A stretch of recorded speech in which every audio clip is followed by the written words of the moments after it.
world to change.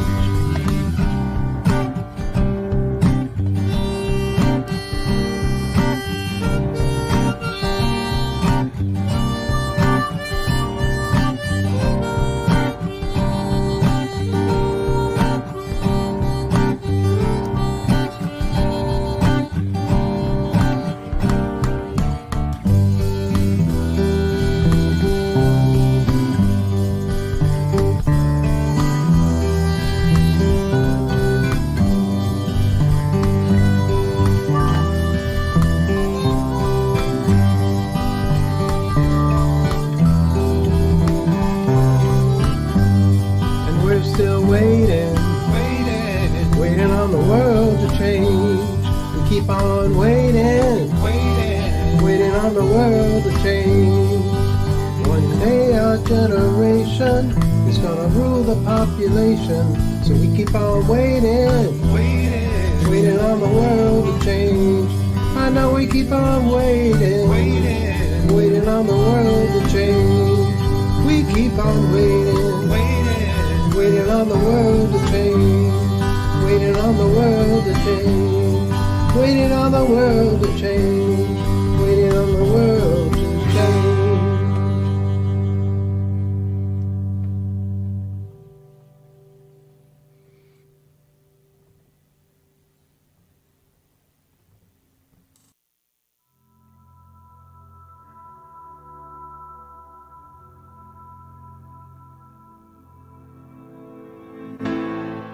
I could tell you I was fragile. I could tell you I was weak. I could write you out a letter, tell you anything you need. I've seen minutes turn to hours, and hours turn to years, and I've seen truth turn to power.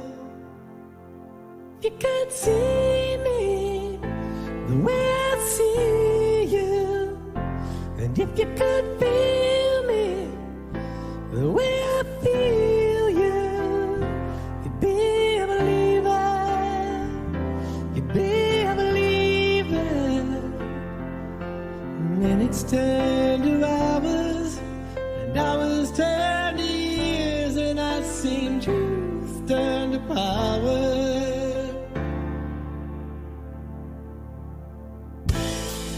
I could tell you I was ageless, but I know you see the light.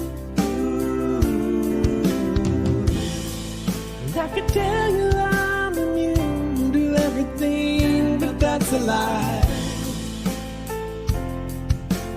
Dust don't turn to flowers, and skies don't disappear, but I've seen truth turn to power. Oh, if you could have seen me the way I see you, and if you could have feel me the way I feel you, you'd be a believer, believer.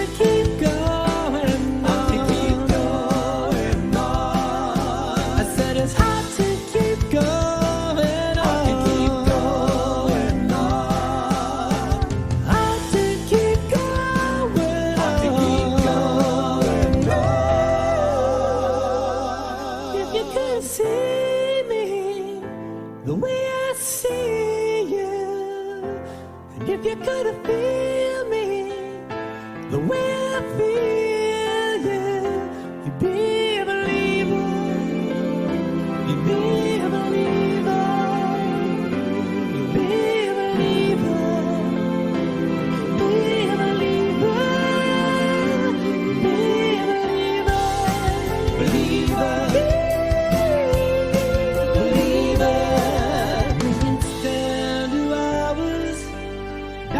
Turn years, and I've seen truth turn to power.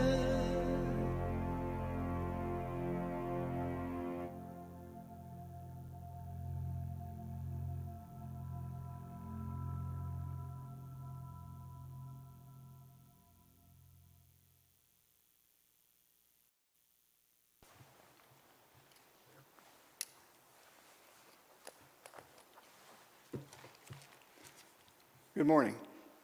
We ring this bell 3 times. The first is to call us back into covenant. We are on the unceded land of the Moekma tribe of the Ohlone people. They were displaced, colonized, their land taken.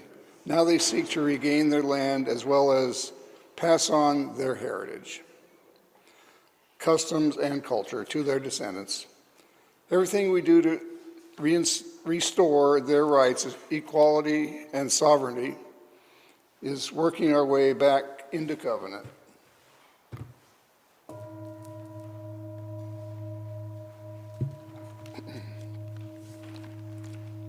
The second calls us into relationship with ourselves and one another, to recognize broken promises, unhealed hurt, lingering scars where being right was more important than being whole. We intentionally gather to invite an ever-widening circle of compassion, commitment, and solidarity until we are all beloved to one another.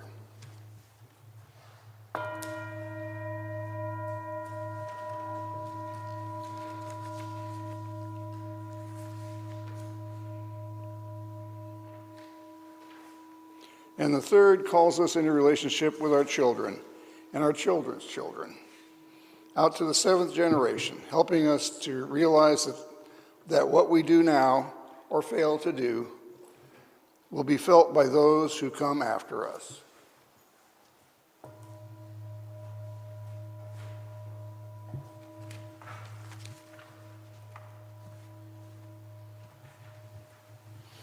Good morning.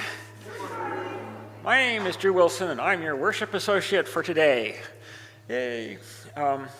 As Don will discuss in his message, the colonists took a major risk when they decided to secede from England. This overall risky behavior also included the taking of risky acts by many individuals. In chapter 16, Love and Risk of the book Love at the Center, in case you haven't figured it out yet, most of our worship calls to worship are based on chapters in that book, and this is no exception. The author, Robert C. Spierko, argues that acts of love often include risk, sometimes a great deal of it. In other words, to fully embrace love, we must accept risk, from emotional vulnerability to actual physical danger. And in regards to physical danger, he actually had an experience of that at his UU church in Tennessee.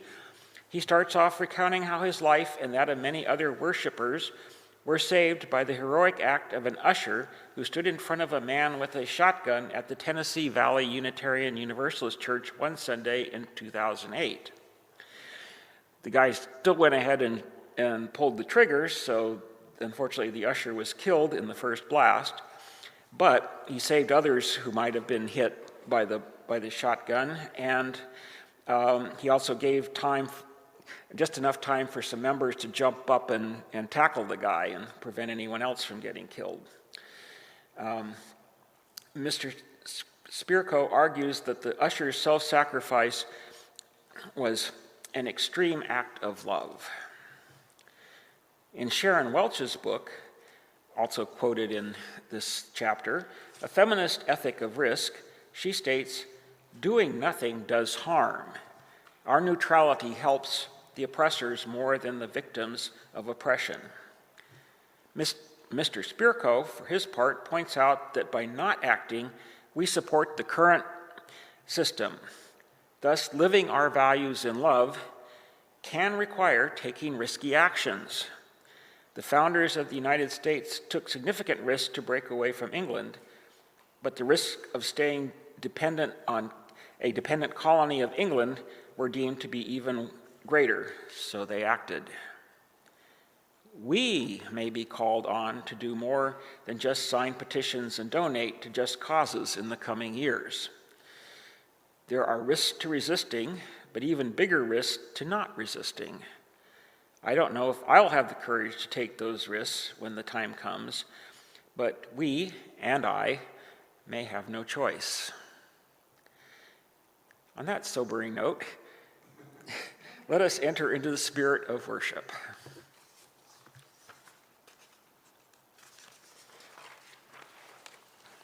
Now, please join with me in reciting these words which call us together as a community and with Unitarian Universalists across the globe. We light this chalice to remind ourselves to treat all people kindly because we are all one family, to take good care of the earth because it is our home, to live lives full of goodness and love because that is how we will become the best people we can be.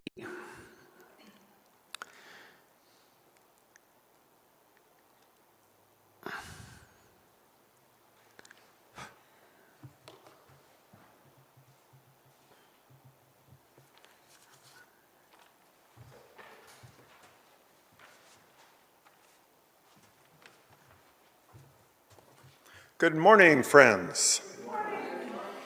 Welcome to Mission Peak Unitarian Universalist Congregation. My name is Jay Steele, my pronouns are he and his, and I'm a member of the board. It's so great that all of you braved the rain, for you folks here in Cole Hall, and hello Zoomlandia folks. That brought back a memory what Drew talked about. I actually, 16 years ago in 2008, I heard about the incident in Memphis, Tennessee, and that prompted me to come here to show my support. And I kind of fell in love with this place and you folks. Anyway, I'm going to start out by highlighting some current announcements. The Ministers Midweek Discussion Group continues to meet on Thursdays at 10 a.m. There's a Zoom link on Week on the Peak if you want to join that. January 12th, in a few weeks after service, will be our next session where we get to get more practice and insights for successful one-on-one community organizing conversations. Monday, January 20th is the MLK Jr. Day of Service, along with community partners. That will be here in Cole Hall from 11 to 1 p.m. That's a Monday, not a Sunday. Please silence your electronic devices. And Unitarian Universalism is a radically inclusive, non-doctrinal, non-dogmatic, open-minded, and open-hearted faith. We are people who are coming at truth from different paths. We gather together across different identities, experiences, and beliefs to affirm and promote the inherent worth of every person. Together, we see our job is to love the hate out of this world, heal the hurt in ourselves and one another, and be the change we'd like to see in the world. If you're a guest for the first time, we welcome you. We use chat on Zoom or on our book near the welcome table. You can get a lot more information from Deanna at the membership table. And Eric, as the worship host, will give you more information about this after the service. Deanna will put a link to our weekly newsletter in chat so you can see all the events. And we have a welcome email, welcome@mpuuc.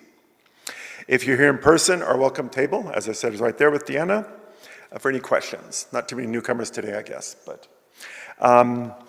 we are so glad to be together today.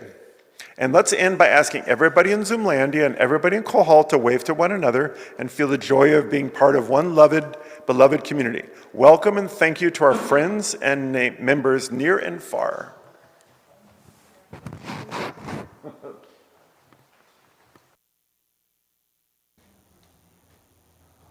Now please stand if you are willing and able for the hymn.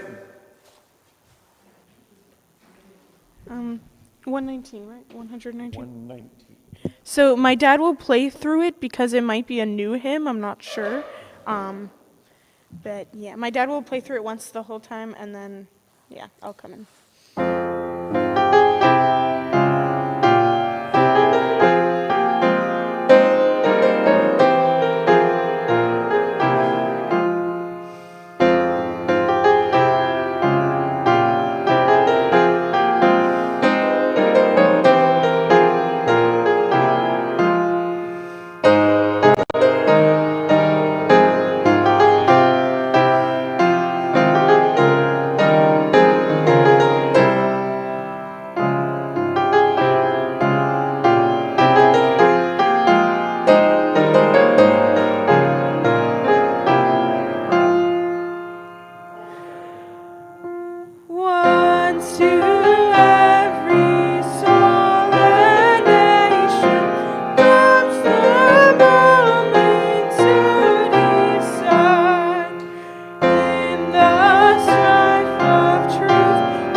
Okay, here's our Time for All Ages. It's All of Us by Karen Berger, 2018. All of us, you and me, neighbors, even strangers, all of us standing strong together. When your heart is heavy and your steps unsure, when the winds are wild and the path unclear,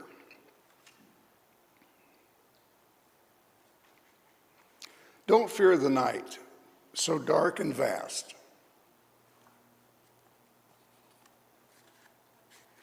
or the hazy future, or the stormy past.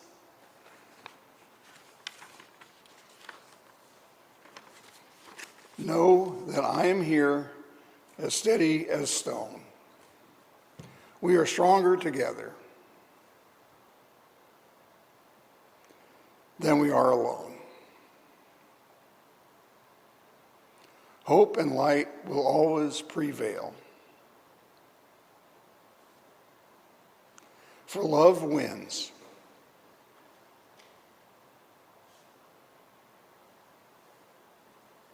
Love wins. Love will never fail.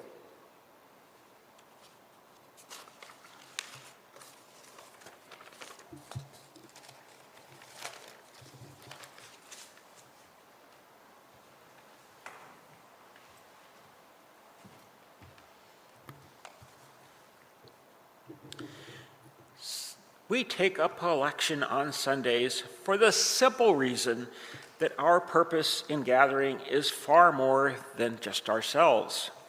We want to make sure that the ministries that we need, the ones that infuse worth and dignity into our children, our youth, our programs of learning and leadership, and our ministries of anti-oppression and our work in the larger world are in place to meet the needs of others. We hope you will make a contribution toward these worthy causes by mailing your check to Mission Peak UU congregation at the address on the screen. You can also use the bill pay option in your online banking or drop your check in the Mission Peak mail slot on the office off that direction, or pay online with a credit or debit card. Thank you for supporting and sustaining the efforts of our members, friends, and staff. It may sometimes seem a little risky to donate some of your money in these uncertain times, but the risks of not donating are that Mission Peak will go away. So thank you very much. Your contributions make loving, learning, and leadership more possible.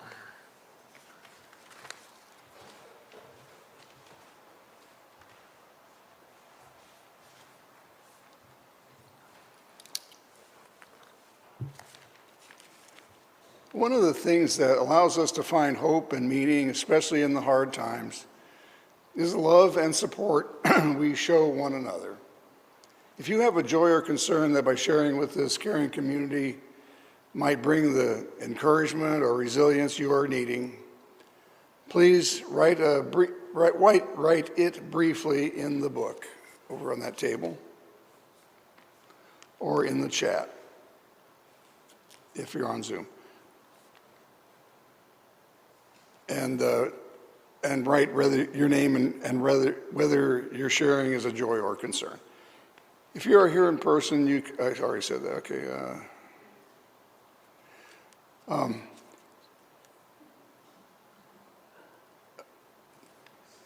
my gosh. You can also, when music plays, you can place a stone for your joy and concern in our little stone garden here. If your need is personal, you can also send an email to our minister for a follow-up conversation.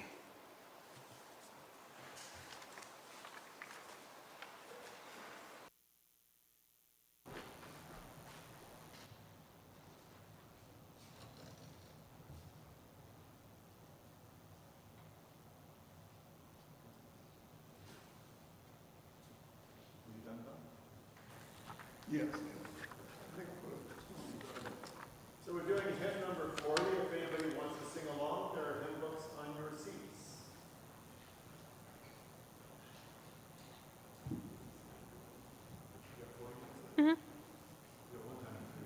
Yeah.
Thank you. Very beautiful.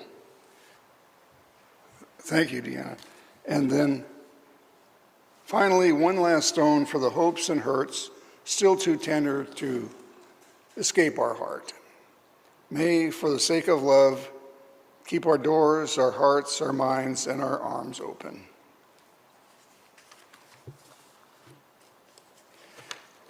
For our reading of reflection, each one of us has lived through some devastation, some loneliness, some weather superstorm or spiritual superstorm.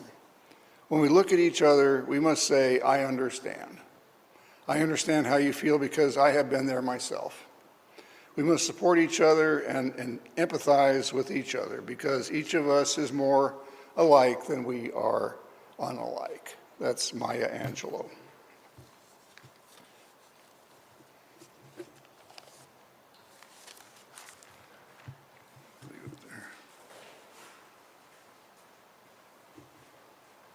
Again, we're doing 114. You're welcome to sing along if you'd like. You don't have to. Up to you. It's 114 in the hymn books if you so desire.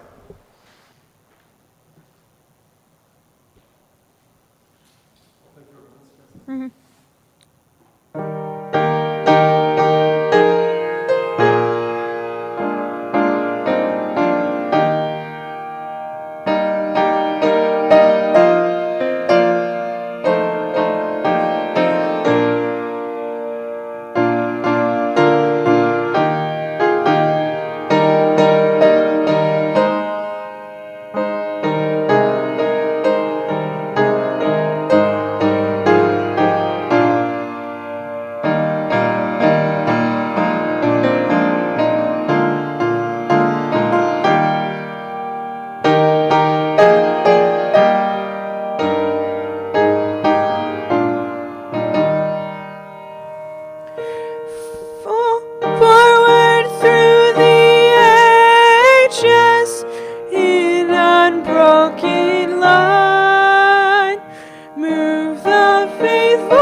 if they got decent behavior.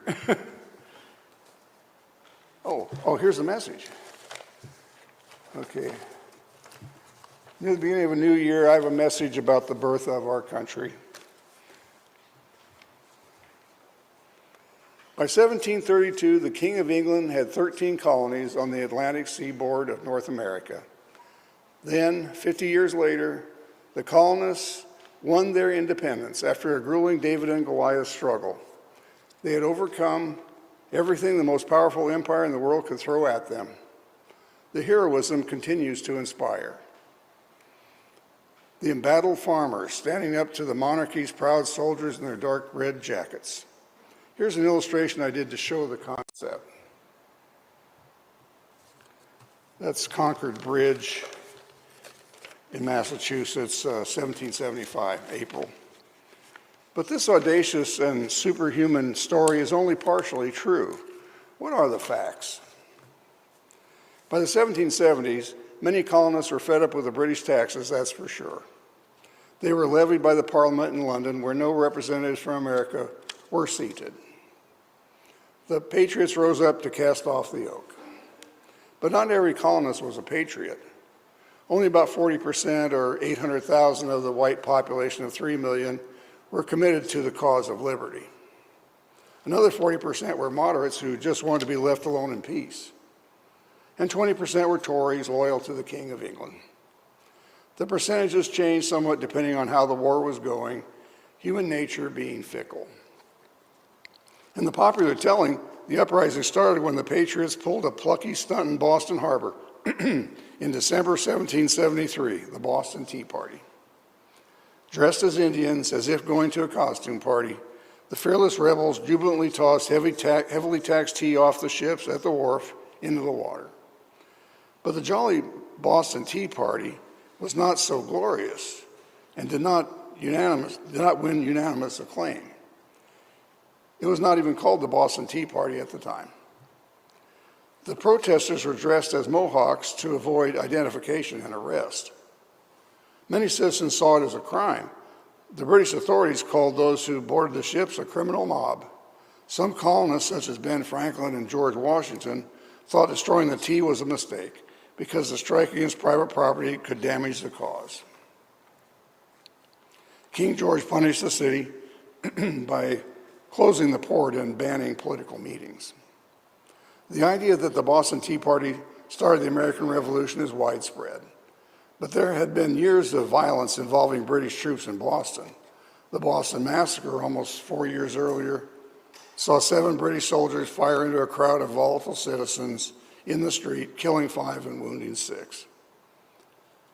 The Patriots, calling themselves the Sons of Liberty, used mob tactics, force, and intimidation, including tar and feathering, to undermine British rule. This crude and rude form of vigilante justice began in medieval Europe. Pine tar was used for waterproofing ships. It was not as hot as modern petroleum tar when heated to a liquid, but it often blistered or burned the skin.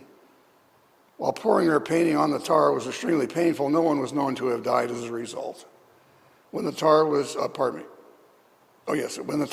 with feathers, the humiliating appearance of a large chicken was achieved. From 1766 to 1776, there were more than 70 recorded incidents of the public humiliation across the American colonies. Only 50 years after it happened, in the mid-1820s, was the Boston Tea Party given its jaunty name. By then, many of the participants were dying off, and the nation was looking back nostalgically. The act now seemed the foundational moment in the revolution itself. Much of the violence in Boston and elsewhere had been forgotten. Although the Tea Party did not start the revolution, the situation did deteriorate afterwards. In 1775, 2 years later, the rebels were preparing for war by stockpiling weapons and ammunition. That April, the Patriots learned that a British force was marching from Boston to seize arms stored at Lexington and Concord in Massachusetts. As the story goes, Paul Revere rode through the night to alert the militia or Minutemen. Paul Revere's midnight ride calling out the British are coming was immortalized in a stirring poem by William Wadsworth Longfellow in 1860. This was 85 years after the fact. In the poem, the fate of history is in one man's hands. In reality, two writers set out. William Dawes wrote a parallel route south of Revere's to be sure the message got through. They both made it to Lexington, but Revere was captured by the British before he reached Concord. He was held a few hours before being released without his horse. It was, in fact, the third man, Dr. Samuel Prescott of Lexington, who arrived in Concord that night to alert the town. But poetic telling requires a single hero taking on the powerful foe alone, so Paul Revere rides on in the popular imagination. About 4,000 military, this thing.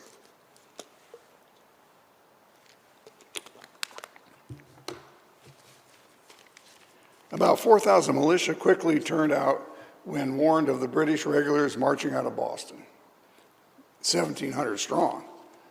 The Redcoats overwhelmed the Patriots at Lexington Green, then moved on to the neighboring town of Concord. When they arrived in the cold morning hours of that early spring day, they built bonfires for warmth. A force of militiamen, some 500 strong, were on a hill outside town guarding an arms cache in a barn. They saw the smoke above the trees and went on the offensive, thinking the British were burning their homes and massacring their families. The Minutemen met a company of British soldiers at Concord Bridge, and gunfire erupted. The 100 British at the bridge were badly beaten. The King's men returned to Boston, and the rebels kept their arms. 73 British soldiers were killed, 49 Americans lost their lives. None of the colonists had been professional soldiers. As usually conceived, this was the first shot fired in the Revolutionary War. But farmers had taken aim at the Redcoats in violent uprisings since 1774. It was Ralph Waldo Emerson, in his 1837 poem, The Concord Hymn, that has owned the narrative. Here once the embattled farmers stood and fired the shot heard round the world. This was not hyperbole. The American Revolution was truly an epical event of worldwide importance. It proved that both monarchies and colonial governments could be overthrown. The British claimed that they were fired on first and the Americans defiled the bodies of their dead. The Americans said the English started it and killed unarmed people in their homes, besides dragging pregnant women out of bed. They're either both lying or one or the other, or none.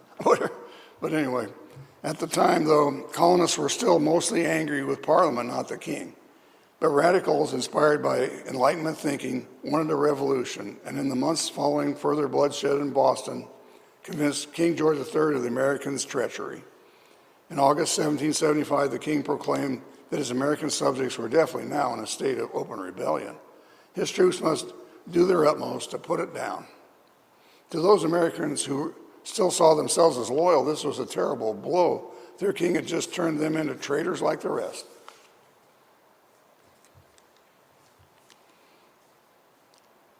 In January of 1776, the king's popularity took another hit when the pamphlet Common Sense was published and advertised in the newspapers. The author, Thomas Paine, argued that independence was the answer to America's problems. Paine was masterful in his use of simple language and persuasively appealed to a wide audience.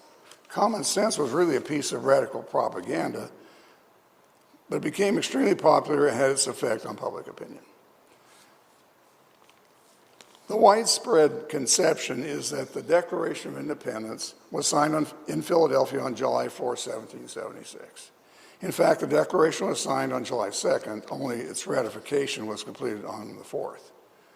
It said that a little blond boy relayed the news to the old man in the Independence Hall bell tower, who rang the Liberty Bell, as it's called, so loud that it cracked. The story of the Liberty Bell starring Roe is not true at all. George Lepard, who usually wrote bloody Gothic tales, tried his hand at historical fiction in 1847. He gives us the blue-eyed boy shouting, "Ring" to the old bell ringer on July 4th, temporarily restoring the vigor of the old man's youth. On July 8th, when the Declaration was actually publicly read, some of the bells in Philadelphia were rung to announce that the citizens should gather. But the Tower of Independence Hall, the old State House, was being repaired at the time, and the bell was out of commission that week. Nonetheless, fiction became accepted as fact, and in 1865, Abraham Lincoln's body was set next to the Liberty Bell after his assassination. And in 1917, the image of the bell helped raise $21 billion for the First World War. The bell actually cracked soon after it was delivered, cast in London in 1752. General George Washington's decision to cross the Delaware River with 2,400 Continental soldiers in the early morning hours of Christmas Day, 1776, was a true American triumph. It sounded foolhardy, but Washington understood that his Continental Army was desperately needing a morale boost after months of intense fighting with several significant defeats. His surprise attack allowed the Americans to vanquish the highly trained Hessian German mercenaries at Trenton. That was the first major American victory of the war. There were 5 more years of war after 1776, with some low points bravely weathered, such as the winter of 1777-78 at Valley Forge outside Philadelphia, the American capital. Philadelphia had recently been occupied by British troops. This winter is vividly imagined with the army in tatters and thousands without shoes. George Washington praying to God in the snow. With divine help, his intrepid army in blue held on. The truth is, Washington didn't just watch his army starve and freeze to death that winter. Valley Forge was a defensible position a day's march from Philadelphia. At Valley Forge, log cabins were built, and the men without proper shoes and clothing, counted at most as 2,898 in March, were protected from the elements. This out of an army of 12,000, which was up to 20,000 by late spring. It has been said that the American Army was actually born that winter there at Valley Forge, with professional training and an officer corps. In June, the British abandoned Philadelphia and Washington engaged them at Monmouth, New Jersey, driving the redcoats from the field. Even the women of the colonies had been brave and stalwart. Molly Pitcher, it is said, wandered the field at the Battle of Monmouth, bringing water to her husband and his fellow soldiers.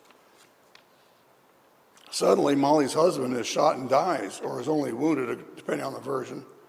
She bravely avenges him by taking his place at the cannon and pounding the enemy until victory was assured. The next morning, General Washington gave her a gold coin and promised her her services will never be forgotten. In another version, he makes her a sergeant. Molly Pitcher has appeared in school textbooks, but this heroine is probably made up or perhaps embellished from soldiers crying out for water as she walked along the lines with a pitcher, calling Molly, bring the pitcher, Molly Pitcher. There are no first-hand accounts of her being at the battle. Molly's legend arose in the 1830s and 40s when people who had actually served in the war were passing away. Historians started collecting anecdotes secondhand, and accuracy was often sacrificed in favor of a good tale. The nation's patriotism was growing ever stronger, and stories of America's revolutionary heroes were popular. Molly Pitcher is one of the favorites. She's probably fashioned out of several patriotic women. One of them might have been Margaret Corbin, who was wounded at the Battle of Fort Washington, New York in 1776. Margaret Corbin received a war pension. Now for the biggest myth of all about the American Revolution. Against all odds, in 1871, the Americans were victorious and the British Army surrendered. This narrative is essential to our national identity. It pictures this people having a special destiny, that their country was ordained to lead the rest of the world to freedom. It's a picturesque story, but there are major omissions. Excuse me. I have a postnasal drip in the morning, so it's nice and rugged. But we don't meet in the afternoon, unfortunately. Anyway, while Washington was at Valley Forge, the French signed an official alliance with the Americans. France was England's main enemy, and won a revenge after losing Canada and the lands east of the Mississippi to the English in 1763 at the end of the French and Indian War. The French had been smuggling guns to the Patriots since 1776. Now the French Navy on America's shores completely changed the course of the war. British supply lines from England and the ability to move troops by ship were threatened and sometimes cut off. That's actually the French fleet defeating the British off Yorktown Peninsula. There's no way the upstart American farmers and shopkeepers with their own muskets could have defeated the mighty British Army by themselves. They would have absolutely failed. The fact is, the United States became central to an international alliance against the English. After France in 1776, Spain in 1779, and the Netherlands in 1780 went to war against Great Britain. The last major land battle in the Revolutionary War was in 1781 at Yorktown, Virginia. The British surrendered to Washington's army of American and French troops. Besides the French nobleman and military officer Marquis de Lafayette, individuals from other nations volunteered to help in America. Baron von Steuben, a Prussian military officer, offered his services. He reported to Washington at Valley Forge and continued to serve until the end of the war. Von Steuben played a leading role in reforming the Continental Army into a disciplined and professional fighting force. Among the Polish contributors who came to America were Thaddeus Kosciuszko, a brilliant engineer and military strategist, and Casimir Pulaski, the father of American cavalry, he's called. Chaim Solomon, a Polish-born Jewish immigrant, raised over $650,000 for the Continental Army through fundraising and his own personal contributions. That's $9.4 billion today, which funded the empty American war chest during the final Yorktown campaign. Poland itself had been erased from the map in 1776, partitioned between Russia, Austria, and Prussia. Battlefield deaths in the war had been 8,600 American, 2,100 French, 400 Spanish, and some hundreds of Indian allies, Oneida, Mohican, and Tuscarora. On the Imperial side, 8,500 British, 1,800 German, 1,700 Loyalists, and 500 Native Americans were killed in battle, Mohawks, Seneca, and Cayuga. Tens of thousands more combatants on both sides were wounded, and more tens of thousands lost to disease. A smallpox epidemic lasting intermittently for 7 years broke out in 1775. Altogether, 130,000 Americans died. The public was wary of inoculation, learned in 1721 by Puritans in Boston from an African slave. American troops, concentrated and physically stressed, were very susceptible to the disease. But George Washington in 1777 mandated inoculation for all Continental soldiers. Many historians credit this precaution with the colonists' victory in the Revolutionary War. As it was, 17,000 smallpox deaths were among the American soldiers, including perhaps 10,000 who died while prisoners of war, mostly confined to ships in New York Harbor. The American war effort was occasionally feeble. The militias were usually unreliable, but could perform admirably with leaders who understood them.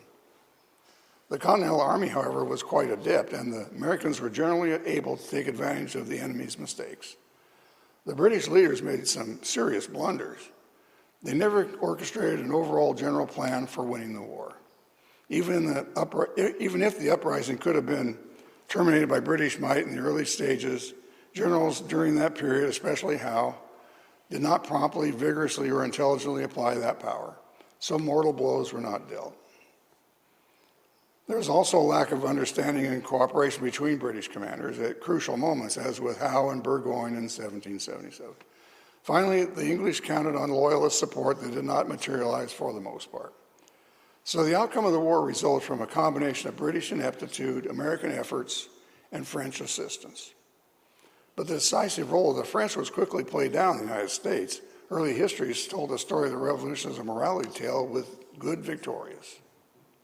By the time Emerson wrote the Concord hymn in 1837, Americans thought they had won independence as triumphant underdogs. It was a sacred story. We were raised up to proclaim liberty to all people everywhere. The thought that others were crucial to our victory or even helpful impugned that we had not controlled our own destiny. So that part of the story became omitted over time. George Washington, hero of the Revolution, became the first president of the land of the free. This was indeed a crucial turning point in world history. It established the United States with its representative democracy and numerous great civil liberties. But although the revolution eliminated many forms of inequality, it did little to change the status of women, despite the role they played in winning independence. Most significantly, it failed to end slavery. In the first U.S. Census in 1790, there were 698,000 black slaves and 60,000 free blacks. In modern times, the story of the founding of our country is sometimes used to unite us, sometimes to divide, saying only certain groups are true Americans. But there is much to admire and be proud of without partisan spin or embellishment. Within a couple decades of the American Revolution, France, Haiti, and Latin America had revolutions of their own. Ours is the world's oldest written constitution and a pattern for free peoples everywhere. The colonial days were the childhood of the country. We went out on our own, but the myth that America is self-sufficient lives on. As during the crucible of the Revolution, America needs other nations, and the world needs America at its best.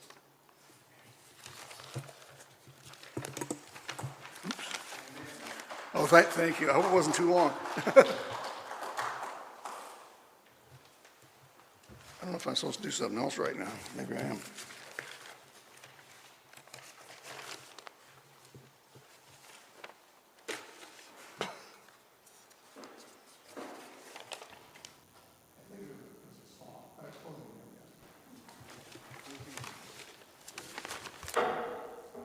We're going to do hymn 108. Please stand as you're willing and able and sing along. There should be words coming up.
All right, please join with me in reciting these words to extinguish our chalice.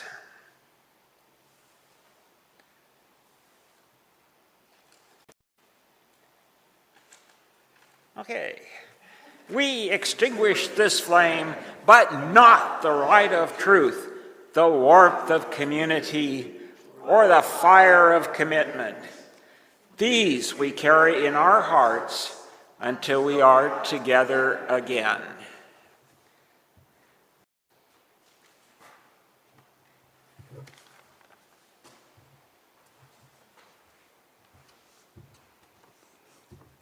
Our benediction is from John Donne, Meditation 17, 1624. No man is an island entirely of itself. Every man is a piece of the continent, a part of the main. If a clod be washed away by the sea, Europe is less, as well as any promontory were, or a manner of a friend or thine own were, because we are all involved in mankind. What's a promontory? It's like a little peninsula, or it could be a rock. It's a high point on the coast, or somewhere else. Yes. Okay. Well, thank you. Thanks, Don. You're